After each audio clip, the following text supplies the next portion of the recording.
नमस्कार। मिथिला मंच न्यूज में आपका स्वागत है। मैं हूं मनोज।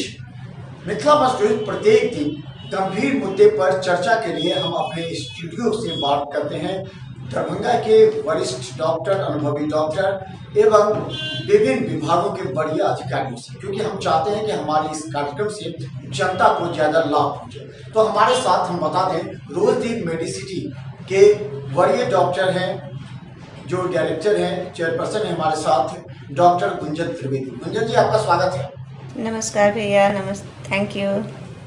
गुंजन जी, बता देते हैं, एक सबसे अहम मुद्दा होता है कि जो आज से 10 वर्ष पहले तक नहीं था, लेकिन 5 साल के बाद धीरे धीरे विकसित होने लगा है, लोगों के दिमाग में आने लगा है। जो बांझपन की एक समस्या थी, कई घरों के चिराग नहीं जल पाते थे, कई घरों की शादियां टूट जाती थी, वाद विवाद हो जाता था, दूसरी शादियां हो जाती थी, एक लड़की पूरी तरह अकेला रह जाती थी शादी के बाद भी। इस सभी समस्या को दूर करने के लिए एक शब्द आया था, IVF।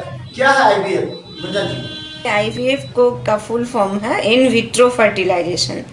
ये एक ऐसी प्रक्रिया है जिसमें जो शरीर के अंदर ओवरी और ट्यूब के बीच की जो प्रक्रिया होती है, जहाँ पे कंसेप्शन स्टार्ट होता है, जहाँ पे एम्ब्रियो बनने की प्रक्रिया स्टार्ट होती है, उन दोनों जगहों पे कहीं भी दिक्कत आने से या साथ में इन दोनों की बनने की प्रक्रिया में कहीं दिक्कत आने से इस प्रक्रिया को हम लोग लैब में बाहर करते हैं, इसलिए इसे इन विट्रो बोला गया। फर्टिलाइज बाहर हम लोग लैब में कराते हैं। जो काम ट्यूब का है उस काम को हम लोग लैब में करते हैं, इसलिए इसे इन विट्रो कहा गया।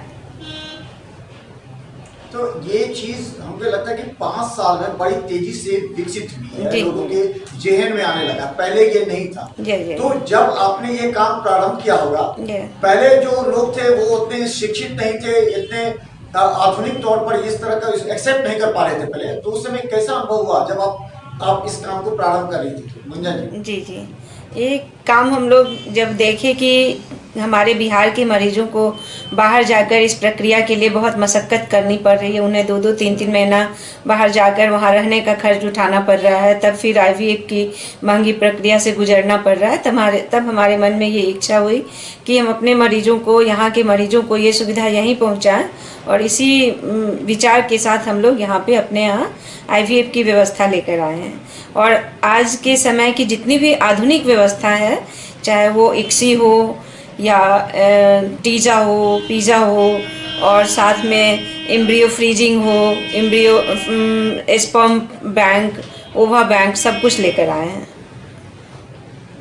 अच्छा गुंजन जी, एक शब्द ऐसा आ जाता है बीच में कि ये कहा जाता है कि IVF नए टेक्नोलॉजी के, नए डॉक्टरों की केवल सोच है, वैसा कुछ होता नहीं है, क्योंकि गांव देहात में लोगों का भी है।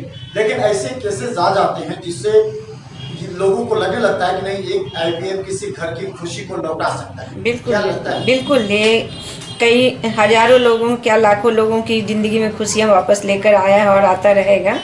क्योंकि इसमें सब कुछ, कई बार ऐसा होता है कि सब कुछ सही है, अंडे बन रहे हैं पर ट्यूब थोड़ी ब्लॉक हो गई, बच्चा नहीं बन पा रहा है शरीर में, और उस कंडीशन में अगर ये सही जानकारी नहीं मिल पाई महिलाओं को, या थोड़ी सी स्पर्म की कमी है, या स्पर्म की मोटिलिटी कम है, या वो हेल्दी स्पर्म्स कम है, जिसके कारण नॉर्मली फर्टिलाइजेशन नहीं हो पाया बॉडी के इनसाइड में, इन चीज़ों को हम लोग जब लैब में कर ऐसे दंपति को माँ पिता बनाते हैं तो हमें भी बहुत खुशी होती है, और उनकी ज़िंदगी में तो सारी खुशियाँ मिल जाती हैं जो एक माँ बाप को चाहिए।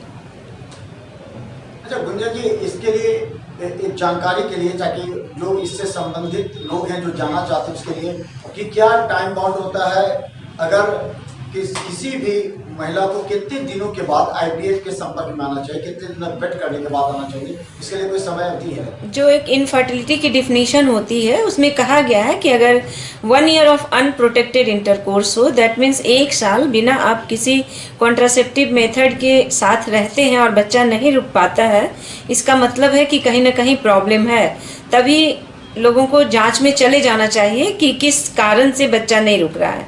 अगर आप चाह रहे हों और नहीं रुक रहा, और 1 साल आप बिना किसी प्रोहिबिशन के साथ रह लिए और किसी तरह की रहने में कोई परेशानी नहीं है इंटरकोर्स में, तो फिर आप तुरंत डॉक्टर से संपर्क करें और अपने अंदर क्या कमियां हैं और किधर कमी है महिला में या पुरुष में, इसकी जानकारी अवश्य लें और उसी समय एक्टिव हो जाना चाहिए उसके ट्रीटमेंट के लिए, क्योंकि थोड़ी सी शादी की बढ़ती उम्र के साथ महिलाओं में अंडा नहीं बनने की समस्या काफ़ी हद तक सामने आ रही है, जिसलिए महिलाओं में 30 वर्ष अगर बॉर्डर लाइन एज मान ले तो हम लोग कहते हैं कि 30 से पहले एक बेबी ज़रूर हो जाना चाहिए। अगर संबंधित जो पेशेंट है उनकी उम्र 30 से ज़्यादा हो रही है तो उन्हें और भी जल्दी सतर्क होना जाना चाहिए। अच्छा, एक उम्र की सीमा होनी चाहिए कि उस सीमा के बाद भी आईवीएफ काम नहीं करेगा। कितने एज, मैक्सिमम एज होनी चाहिए जहाँ तक आईवीएफ आपका काम करता है? नहीं, ऐसे तो अभी इतनी आधुनिक तकनीकें आ गई हैं कि इवन की पोस्ट मेनोपॉजल भी आईवीएफ सक्सेस का रिकॉर्ड है अपने इंडिया में ही, लेकिन फिर भी है कि हम लोग ऐसा मानते हैं कि नियर 40 अगर काम हो जाता है तो बेहतर रहता है, उसमें रिजल्ट की संभावना ज़्यादा से ज़्यादा होती है। यानी 40 के बाद फिर उसमें कम संभावना रहती है? ये 45 तक भी रिजल्ट मिलते हैं, बट बेटर टू कि अगर आप नहीं कंसीव कर पाए 35 एज तक मैक्सिमम तो आप जल्द ही आईवीएफ का लाभ ले लें। इसमें सबसे बड़ी बात ये है कि कितने प्रतिशत की संभावना होती है इस पूरे केस को हैंडल करने में? अगर 100 में कितने प्रतिशत होता है कि आईवीएफ सक्सेस रेट जानना चाहिए? देखिए, ऐसे तो बुक के हिसाब से चले तो 30 to 40% ही सक्सेस रेट है, बट अभी हम लोगों ने जैसा पाया है पिछले साल से काम, मतलब 2-3 साल में जो काम के एक्सपीरियंस के बाद, और जहाँ मैं ट्रेनिंग ली थी डॉक्टर के.डी. नैयर के अंदर दिल्ली में माता चंदन देवी हॉस्पिटल में, वहाँ भी मैंने देखा, और कई आधुनिक सेंटर्स के जिनके कांटेक्ट में मैं रहती हूँ वहाँ भी अब मैं देख रही हूँ कि ये इक्सी जैसी फैसिलिटी, थॉइंग, फ्रीजिंग, ये सब चीज़ तकनीकी आ जाने से सक्सेस रेट इवन 60% तक जा रहा है।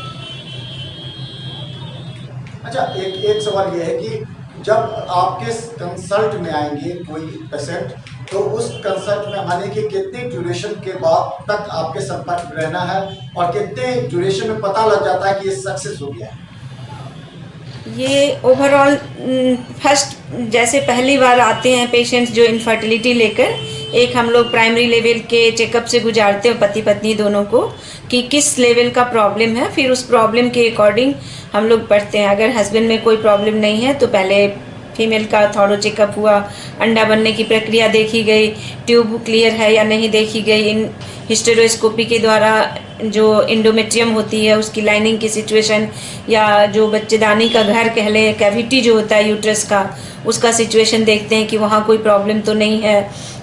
इन सारी प्रक्रियाओं से गुजरने के बाद, इन सारी प्रक्रियाओं में ओवरऑल 1 से 2 महीने लग जाते हैं, और अगर तब फाइनली क्लियर हो पाता है कि हाँ आईवीएफ से ही गुजरना पड़ेगा, तो आईवीएफ की एक साइकिल में 1 मंथ लगते हैं। जैसे एक बार हम लोग ओव्यूलेशन कराएं, ओव्यूलेशन में 14 से 15 दिन लगते हैं, कुछ इंजेक्शन दिए जाते हैं, फिर अंडा को हम लोग पिकअप कर लेते हैं अपने वो प्रक्रिया से, अंडा लेने की प्रक्रिया को, उसे अंडा लेकर फिर उसे फ्रीज करते हैं, उसी समय फर्टिलाइज करके एम्ब्रियो तैयार करके उसे फ्रीज करते हैं, फिर फ्रीज्ड एम्ब्रियो ट्रांसफ़र हम लोग करते हैं उसके नेक्स्ट साइकिल में, जिस समय कहें कि एक तरह से खेत को तैयार किया जाता है।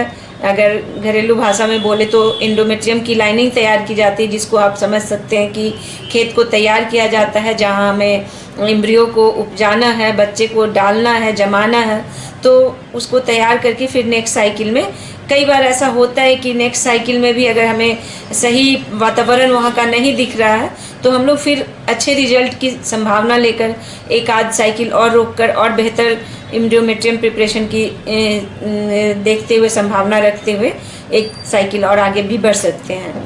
तो ओवरऑल यही कंक्लूजन हुआ कि एक साइकिल में हम लोग अंडा बनाते हैं, लेते हैं और उसको एम्ब्रियो का रूप देकर फ्रीज करते हैं, जिसको फिर हम लोग उसके बाद के 1-2 साइकिल के अंदर उसको महिला के गर्भाशय में प्रत्यारोपण करते हैं, जो दूसरे साइकिल तक मैक्सिमम केसेस में हो जाता है, किसी किसी केसेस में 1-2 मंथ और लग जाते हैं। तो ओवरऑल आप 1 to 3 मंथ्स। हाँ,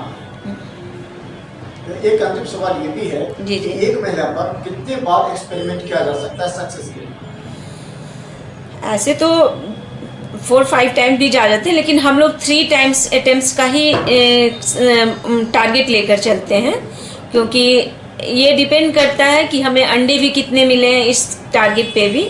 अगर हमें 10 अंडे तक मिल जाते हैं तो हम लोग 3 साइकिल एश्योर करते हैं। अच्छा, एक अंतिम सवाल ये है कि सभी इस पूरे प्रोसेस में, क्योंकि जनता भी जानना चाहती है कि इस पूरे प्रोसेस में एक ओवरऑल मैक्सिमम कितने तक का खर्च आ सकता है? ये डिपेंड करता है महिला में किस तरह की दिक्कत है। तो हम लोग समझ लीजिए कि 75,000 टू 2 लाख के बीच तक खर्च जाते हैं।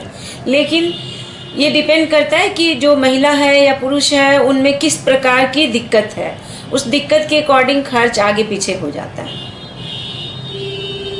तो धन्यवाद। बता दें हमारे साथ रोज मेडिसिटी के चेयरपर्सन हैं और डॉक्टर गुंजन त्रिवेदी। हम बता दें डॉक्टर मृदुल शुक्ला जो दरभंगा में एक नए कंसेप्ट को लेकर के आए हैं और उन्होंने अपने IV स्मृति और डॉक्टर गुंजन त्रिवेदी की रोज मेडिसिटी दोनों मिलकर दरभंगा के पूरे एक जो रोज मेडिसिटी है उसमें सिर्फ महिलाओं का ही, यानी कि अगर कहें एक महिला या बच्ची से लेकर के जो बूढ़ी महिला होती है तब तक के सारे इलाज की सुविधा यहाँ लेकर के नए कंसेप्ट को विकसित किया। लेकिन IVF सेंटर सबसे ज़्यादा अब लोगों के बीच प्रचलित हो रहा है, क्योंकि हर घर में बांझपन को लेकर के महिला को जो प्रताड़ित किया जाता था उसे दूर करने का एक सीधा है IVF। और IVF सेंटर रोज दी मेडिसिटी कई महिलाओं को आस जगाकर उसके घर की रोशनी को जलाने में सक्षम हुए। धन्यवाद गुंजन जी। थैंक यू भैया, थैंक यू, नमस्कार भैया।